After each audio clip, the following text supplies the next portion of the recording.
मनात सारखे विचार घोळत होते. मुन्सफीनबाईंशी पुरेसा वादविवाद करायला मिळाला नाही याचे मला असमाधान वाटत होते. काही ना काहीतरी कुरापत काढून वादविवादाला जोर आणायचा, दुसऱ्याला खिजवायचे आणि त्यातून काहीतरी निष्कर्ष निघेल की नाही ते पाहायचे, असा माझा स्वभावच होऊ लागला होता. मुन्सफीनबाईंशी वादविवाद करायचा तो त्यांच्या घरी मुद्दाम जाऊन करावा की सहज येईल ती संधी साधावी, हे ठरवण्यात बरेच दिवस निघून गेले. तितक्यात बाबांची बदली झाल्याचा हुकूम आला. त्यांना प्रमोशन झाले होते आणि त्यांची नेमणूक रत्नागिरी येथे डिस्ट्रिक्ट डेप्युटी कलेक्टरच्या जागी झाली होती. त्या भागात या हुद्द्याच्या अधिकाऱ्याला प्रांतसाहेब म्हणण्याचा परिपाठ आहे. प्रांतसाहेब होणार या कल्पनेने बाबा मोठ्या खुशीत होते. कचेरीतील मंडळीही त्यांची सारखी अभिनंदने करीत होती. पान सुपाऱ्या सुरू झाल्या होत्या आणि मेजवाण्यांची आमंत्रणावर आमंत्रणे येत होती. गावातील बहुतेक वकिलांकडे आणि ब्राह्मण असलेल्या व्यापाऱ्यांकडे आम्ही मेजवानीसाठी गेलो होतो. अशा वेळी जी बहुतेक चर्चा चालत असे त्यात प्रांतसाहेबांचीच वाखाणणी होत असे.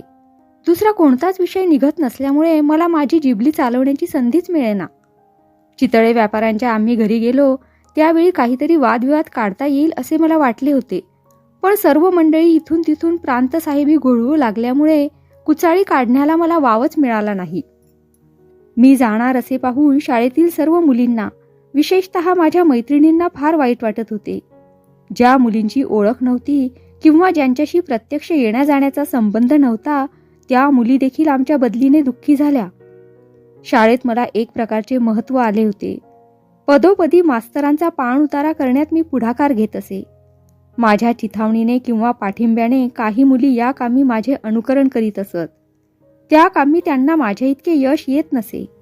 बापाच्या अधिकाराच्या आधारावर माझी अरेरावी खपत असे, तरीही मी अशा दंगेखोर मुलींची तरफदारी करून शक्यतो मास्तरांचा पाणउतारा करण्यास मदत करीत असे. मी जाणार हे पाहून त्याचमुळे माझ्या मैत्रिणी व इतर मुली यांना वाईट वाटले. सर्व मुलींनी संगनमत करून मला एक मेजवानी देण्याचे ठरवले. इतर बाबतीत मास्तर जरी माझ्यावर नाराज असत तरी मामलेदारांची मुलगी म्हणून म्हणा किंवा जात्याच मी बुद्धिवान होते म्हणून म्हणा, तरीही माझ्या जाण्याने मास्तरांना तितकेच वाईट वाटले होते. मुलींच्या या कटात मास्तरही सामील झाले होते. या मेजवानीत मास्तर लोक जरी प्रत्यक्ष भाग घेत नव्हते तरी त्यांनी पैशाच्या दृष्टीने थोडा बहुत हातभार लावला असावा असे बनीच्या बोलण्यावरून मला कळून आले. मेजवानी जेवणाची नव्हती, कोरड्या फराळाची होती. माझ्या वर्गातील सर्व मुली आल्या होत्या, तशाच इतर वर्गातील मुख्य मुली हजर होत्या. खाण्याचे जिन्नस बाजारातून तयार करून आणले होते, पण पन्हे मात्र मुलींनी स्वतः केले होते. वाढायला सुरुवात झाली त्यावेळी मीही मदत करण्यास सरसावले, पण बाकीच्या मुलींनी मला गप्प बसवून ठेवले. फराळ झाला, जागा साफ करण्यात आली. फराळाची व्यवस्था शाळेतच करण्यात आली होती आणि नंतर बैठका घालण्यात आल्या. यावेळी मात्र सर्व मास्तर मंडळी हजर राहिली. माझ्या वर्गाचे मास्तर मला घरी शिकवायला येत असत हे मी पूर्वी सांगितलेच आहे. माझ्या शाळेतल्या वागणुकीप्रमाणेच माझी घरची वागणूकही त्यांच्या अवलोकनात होती. बेत मोठा विलक्षण होता. बाबांना जशी मेजवानीची आमंत्रणे होती तशाच निरनिराळ्या संस्थांतर्फे अभिनंदनपर सभाही झडत होत्या. त्याच अनुकरणाने मुलींनी हा घाट जुळवून आणला होता. मोठ्या लोकांच्या सभेच्या अनुकरणाने मला निरोप देण्यासाठी सभा भरवण्यात आली. हा बेत अगदी आयत्या वेळी झाल्यामुळे भाषणे कुणी करावी याचा मोठा प्रश्न पडला. ठकी, बनी आणि यमू यांनी या बेतात प्रामुख्याने भाग घेतला असल्यामुळे वरच्या वर्गातील काही मुलींना घेऊन शाळेच्या बाहेरच्या व्हरांड्यावर त्या आपापसात कुजबुजू लागल्या. यावेळीच या प्रसंगाची थोडीशी जाणीव मला उत्पन्न झाली. माझ्या मैत्रिणी मला वगळून कसले तरी खलबत करीत आहेत हे पाहून पहिल्याने मला थोडे चमत्कारिक वाटले, पण ज्यावेळी त्यांनी आमच्या मास्तरांना बोलावून बाहेर नेले त्यावेळीच मला पुढील प्रसंगाची बरीचशी कल्पना आली. सभेचा घाट घडवून आणला आणि मुलींनी अगर मास्तरांनी माझ्याबद्दल भाषणे केली तर मला काहीतरी उत्तर द्यावे लागेल अशी जाणीव मला झाली. बाबांसाठी अभिनंदनपर सभा होत असत. त्यावेळी या सभांना मी बाबांबरोबर हजर राहत असे. त्यावेळच्या कार्यक्रमावरून मला असे वाटले, मुली किंवा मास्तर काय भाषण करणार याची अर्थात मला कल्पना नव्हती. काय बोलणार हेच जर माहीत नाही तर त्यावर काय उत्तर द्यावे हे तरी मला कसे कळावे. साधारणपणे मी कल्पना करीत गेले आणि अशी अशी भाषणे झाली तर अशा अशा प्रकारे आपण उत्तर द्यायचे असे मनाशी योजू लागले. माझे विचार कुठेतरी भटकत चालले होते. त्या विचारांच्या भरकटण्यात मी माझ्या भाषणाचा मसुदा ठरवित होते. शेवटी व्हरांड्यावरची खलबते एकदाची आटोपली. बाहेर असलेल्या मुली भराभर आत येऊन जागा धरून बसू लागल्या. शाळेतील मास्तरांपैकी 3च मास्तर आले होते. त्यात हेडमास्तरही होते. त्यांच्यासाठी मुलींनी 3 खुर्च्या आणून ठेवल्या. एक क्षणभरच हेडमास्तर खुर्चीवर बसले, पण लगेच उठून म्हणाले, ठके, या खुर्च्या पलीकडे नेऊन ठेव. आम्ही खुर्च्यावर बसलो आणि तुम्ही बैठकीवर बसलात म्हणजे त्याला रोजच्या वर्गाचं स्वरूप येईल. तुम्हाला बसायला जर निदान बाकं असती तर आम्ही खुर्चीवर बसलो तरी हरकत नव्हती, पण आपल्याकडे कुठं आली आहेत बाकं? उद्या तुम्ही इंग्रजी शाळेत गेलात की बाकावरच बसावं लागेल. आज आपण आपले या बैठकीवरच बसू म्हणजे तेवढाच घरगुतीपणा वाटेल. मध्यभागी हेडमास्तर बसले आणि थोड्याशा अंतरावर अदवीने दुसरे दोन्हीही मास्तर बसले. हेडमास्तरांनी मला हाक मारून आपल्याजवळ बसवून घेतले. तोपर्यंत मी चोरासारखी उभी होते. मास्तरांच्या जवळ एकटेच बसणे मला थोडे चमत्कारिक वाटले. सर्व मुली वर्गातल्या मुलीसारख्या बसल्या असता आपण शिष्टासारखे बाजूला बसणे मला संकोचास्पद झाले. मी मास्तरांना म्हटले, मी मुलीतच तिकडे बसले तर चालेल का? मोठ्याने हसत मास्तर म्हणाले, छे छे, असं कसं होईल? हा सगळा समारंभ तुमच्यासाठी आहे. आज तुम्ही अग्रस्थानीच बसलं पाहिजे. खरं पाहिलं तर आम्ही देखील इतर सभासद मंडळीतच मिसळलं पाहिजे होतं, पण त्यातल्या त्यात वडिलकीचा मान राखण्यासाठी बाजूला बसलो एवढंच. आमच्या वर्गाच्या मास्तरांनी प्रास्ताविक भाषण करून सभेला सुरुवात केली. भाषण अगदी ठराविक साच्याचे होते. बाबांच्यासाठी म्हणून ज्या सभा भरत असत त्यावेळी ज्या प्रकारची भाषणे होत त्याच नमुन्याचे हे भाषण होते. नंतर हेडमास्तर बोलायला उठले. त्यांनी 10-5 वाक्यात माझ्या हुशारीची वगैरे तारीफ करून बाबांच्याबद्दल बोलायला सुरुवात केली. बाबांची चिपळुणातील कारकीर्द, त्यांनी शाळेला दिलेल्या भेटी, त्यावेळी मारलेले शेरे, लोकल बोर्डाचे प्रेसिडेंट या नात्याने त्यांनी शाळेसाठी केलेली कामगिरी, गावातील त्यांचे वजन, व्यापारी मंडळींशी असलेले त्यांचे सलोख्याचे नाते, मागील मामलेदारांच्या कारकिर्दीशी त्यांच्या कारकिर्दीची केलेली तुलना वगैरे माझ्याशी काहीच संबंध नसलेल्या गोष्टीवर त्यांनी चांगले पाऊण तास भाषण केले. सर्व मुली अगदी भाविकपणे त्यांचे भाषण ऐकत होत्या, पण माझ्या बालबुद्धीला ते अप्रस्तुत वाटले. बाबांसाठी झालेल्या पूर्वीच्या एका सभेत त्यांनी अगदी असेच भाषण, फक्त माझ्या संबंधाचा उल्लेख तेवढा वगळून केलेले मला चांगले आठवते. त्यांनी हे भाषण पाठ तर केले नसेल ना, असे क्षणभर माझ्या मनात आले. त्यानंतर गोडबोल्यांची बनी बोलायला उठली. काही वेळ तिच्या तोंडातून शब्दच निघेना. हाताचे चाळे सारखे सुरू होते, जसे काही हात चाळवल्याने भाषणाला स्फूर्ती येणार होती. क्षणभर तिचा चेहरा अगदी गोरामोरा झाला. पण आमच्या वर्गाच्या मास्तरांनी न भिण्याविषयी 4-2 शब्द बोलल्यावर तिला एकदम वाचा फुटली आणि ती म्हणाली, मैत्रिणींनो नव्हे, परमपूज्य गुरुवर्य आणि मैत्रिणींनो, आज आपल्या गोदू साहेब नव्हे, ताई साहेब नव्हे, गोदू गोखले आपले आवडते चिपळूण सोडून रत्नागिरीस जात आहे. एका दमात 3 वेळा दुरुस्त केलेले हे एकच वाक्य संपताच तिने एक मोठा सुस्कारा टाकला. पुढील वाक्य आठवेना. खिशातील कागद काढून ती उघडून वाचून पाहू लागली. त्यावेळी जमलेल्या मुलींच्या घोळक्यातून हसण्याची लहानशी दबलेली लकेर निघून गेली. वाचूनही चांगलेसे साधेना. त्यावेळी असं म्हणून मी त्यांचं अभिनंदन करते आणि खाली बसते, एवढे शब्द कसेबसे उच्चारून ती खाली बसली. हे असं काय ते शेवटपर्यंत कुणालाच कळलं नाही. सर्व मुलींनी जोरजोराने टाळ्या पिटल्या. त्या सरशी ती शर्मेने अगदी तांबडी झाली. मलाही हसू येत होते, पण मोठ्या परिश्रमाने चेहऱ्यावरचा गंभीरपणा मी कायम ठेवला होता. बनीनंतर वरच्या वर्गातल्या एका मुलीचे भाषण झाले. ते तिने पाठ करून आणलेले असावे असे वाटले. मिशीतल्या मिशीत हसत हेडमास्तर बाजूला वळून मला म्हणाले, आता काय सांगावं या पुरीला, उद्या रावसाहेबांसाठी शाळेत सभा होणार आहे. त्यावेळचे भाषण यावेळी बोलून गेली. तुमच्यासाठी लिहून दिलेले भाषण विसरली वाटतं. अर्थात याही भाषणाचा हशा पिकला असता, पण सर्व भाषण माझ्या बाबांच्या स्तुतीने भरलेले असल्यामुळे ते हसण्यावरी नेण्याचे कुणालाच धैर्य झाले नाही. सारदळांच्या यमुला भाषण करण्याविषयी काही मुली डिवचीत होत्या, पण ती अगदी हू की चू न करता सर्वांची बोलणी ऐकून घेत अगदी स्वस्थ बसली होती. शेवटी ठकी बोलायला उठली. तिचे भाषण पाठ केलेले नसावे असे मला वाटले, कारण त्या भाषणात अत्यंत घरगुतीपणा होता. आम्ही 4 मुली एका ठिकाणी बसतो आणि बोलतो तसेच ती बोलली. मात्र आरंभाला आणि शेवटाला औपचारिक जे 4 शब्द बोलायचे तेवढेच घरगुती वाटले नाहीत. तिची आणि माझी ओळख कशी झाली, आम्ही पहिल्या दिवशी घाण्यावर कशा गेलो, त्यानंतर मी आजारी पडल्यावर गणू पट्टेवाल्याने तिला कसे वागवले आणि पुन्हा वेळोवेळी तिच्या दुकानावर गेल्यावेळी काय काय हकीकती घडल्या याचे सविस्तर वर्णन तिने आपल्या भाषणात अगदी न अडखळता केले. ती अगदी अस्खलितपणे बोलत होती. भाषणातील कोणताच भाग बनावट नसल्यामुळे जुळवून भाषण करण्याची तिला जरुरीच पडली नाही. तिचे भाषण संपताच हेडमास्तर म्हणाले, "वा ठकू, तू इतकं सुंदर भाषण करशील असं मला मुळीच वाटलं नव्हतं. मला आधी कळलं असतं तर रावसाहेबांसाठी होणाऱ्या सभेचं भाषण गंगू घाणेकरच्या ऐवजी मी तुलाच सांगितलं असतं." हेडमास्तरांचा शेरा ऐकून ठकी नुसती हसली. शेवटी उत्तर देण्याची माझ्यावर पाळी आली. काय उत्तरे द्यायची याबद्दल मी पूर्वीपासून मनाशी जे ठरवले होते त्यातील कोणताच भाग माझ्या भाषणात आला नाही. मी बोलायला उभी राहिले आणि तोंडाला येईल ते बोलत सुटले. तरीही ते भाषण मला अजून आठवत आहे. सर्वत्रांचे औपचारिक आभार मानून मी म्हटले, "मैत्रिणींनो, आज मी तुम्हाला सोडून जात आहे. कुणी सांगावं, पुढल्या उभ्या आयुष्यात आपल्या गाठी भेटी सुद्धा होणार नाहीत. पण चिपळूणच्या शाळेला मी केव्हाही विसरणार नाही. इथं मला नवी दृष्टी मिळाली. या कामी ठकीच मला गुरु झाली. तिच्यामुळेच निरनिराळ्या मुलींशी माझा स्नेह जमला. मी तिच्या घरादारापासून पाहू लागले, आचार विचारांचा अभ्यास करू लागले. त्यामुळे माझ्या बुद्धीला नवे वळण लागले. या स्नेहसंबंधामुळेच माझ्या आईनं मला नवा मार्ग दाखवला. पण त्याचे सर्व श्रेय ठकूलाच आहे.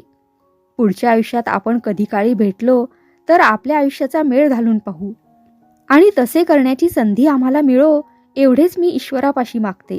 असे म्हणून मी खाली बसताच टाळ्यांचा प्रचंड कडकडाट झाला. आज मी मोठी झाले आहे, विद्वान झाले आहे. पण त्यावेळचे हे भाषण आठवताच माझे मलाच आश्चर्य वाटते. मी त्यावेळी नुसती 8-9 वर्षाची होते. 8-9 वर्षाच्या मुलीला एवढे मुद्देसूद भाषण कसे करता आले याचे माझे मलाच आश्चर्य वाटले. ती अंतःकरणाची स्फूर्ती होती. अधिकाराच्या किंवा विद्वत्तेच्या जोरावर घडवलेला बनावटपणा त्या भाषणात यत्किंचितही नव्हता. आजही कुणाला ते भाषण 8-9 वर्षाच्या मुलीने सहज स्फूर्तीने केले असेल असे वाटणार नाही. पण होते ते असे होते.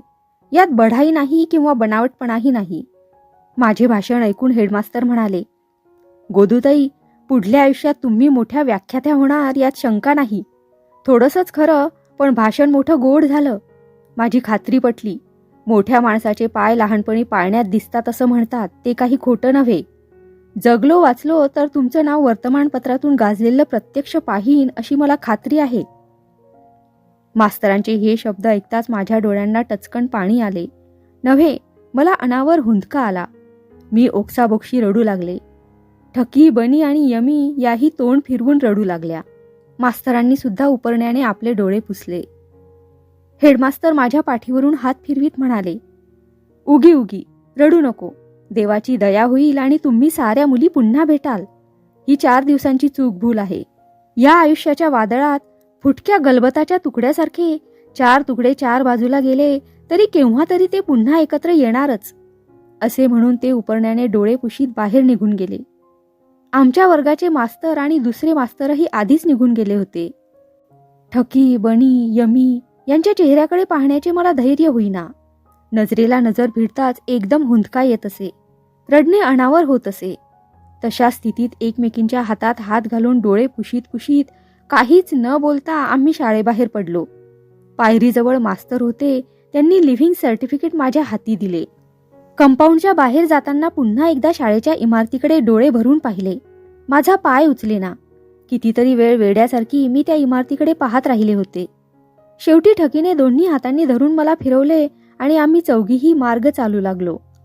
इतर मुलींची पांगापांग झाली होती. तिघेही माझ्या बरोबरच येत होत्या. "तुम्ही घरी नाही का जात?" असे त्यांना विचारावे असे माझ्या मनात आले, पण तोंडातून शब्दच निघेना. काहीच न बोलता आम्ही चौघीही माझ्या घरी आलो. मी तडक माझघरात गेले. त्याही माझ्या बरोबरच होत्या. त्यांना पाहताच आई म्हणाली, "एकूण तुम्ही आज गोदूताईला पान सुपारी केलीत वाटतं."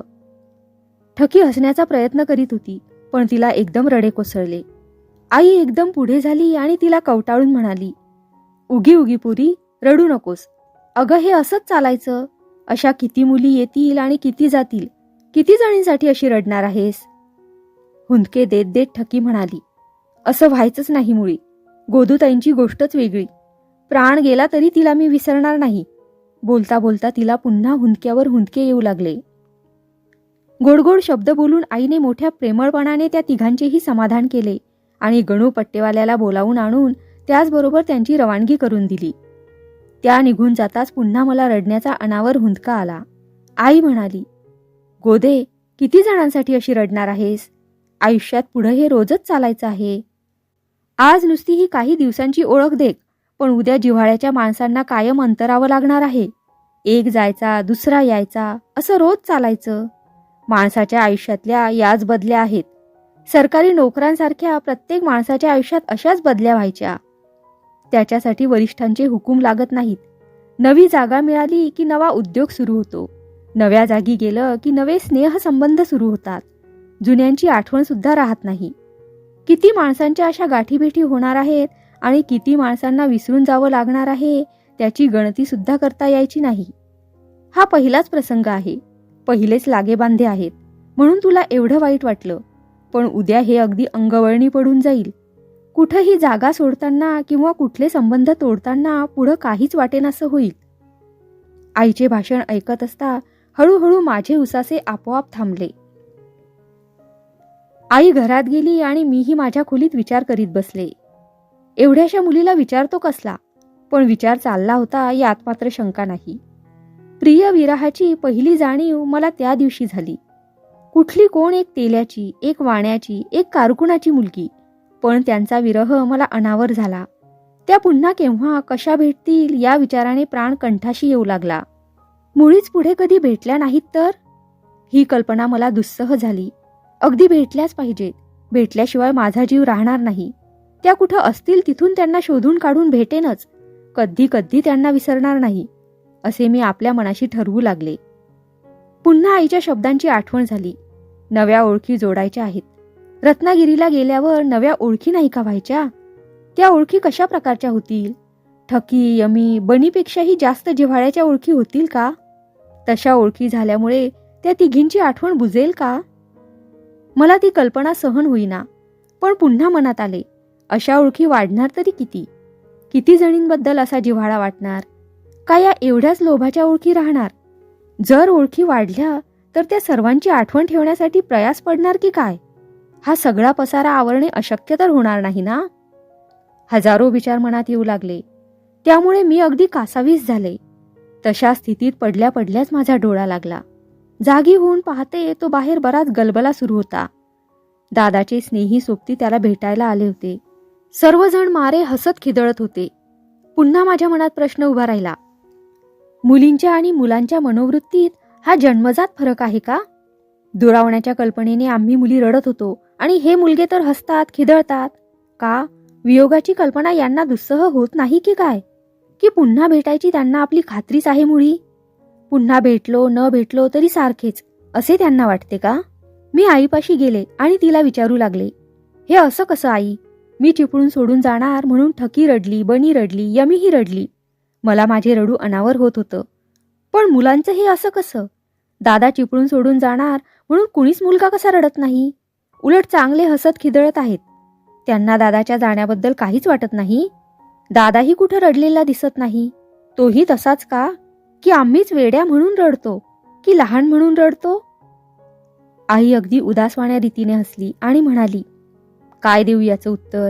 गोदे, पुरुषात आणि बायकात हाच भेद आहे. अगदी लहानपणापासून हा भेद उघड उघड दिसतो. पुरुषांची वृत्ती पहिल्यापासूनच बेपर्वाईची असते. त्यांना कसलीच खिसगणती वाटत नाही. भेटलो, कदाचित न भेटलो तरी कुठं बिघडतं आहे? हे नाही तर दुसरे कुणी भेटतील असंच त्यांचं चाललेलं असतं. म्हणूनच मला वाटतं एक बायको मेली तरी पुरुष दुसरं लग्न चटकन करतात, पण एक नवरा मेला तर बायका मात्र जन्मभर रडत बसतात. मला वाटतं रडणं हे आम्हा बायकांच्या कपाळी कायमचं टिचलेलं आहे. प्रत्येक गोष्ट आम्ही अगदी मनाला लावून घेत असतो. त्यांचं तसं नाही. त्यांचा व्यवहार त्या त्या मैदानावर चाललेला असतो. वाटेल तसं वावरायला त्यांना मोकळीक असते. पण बायकांचं तसं नाही. त्यांचं राज्य 4 भिंतींच्या चौकात असतं.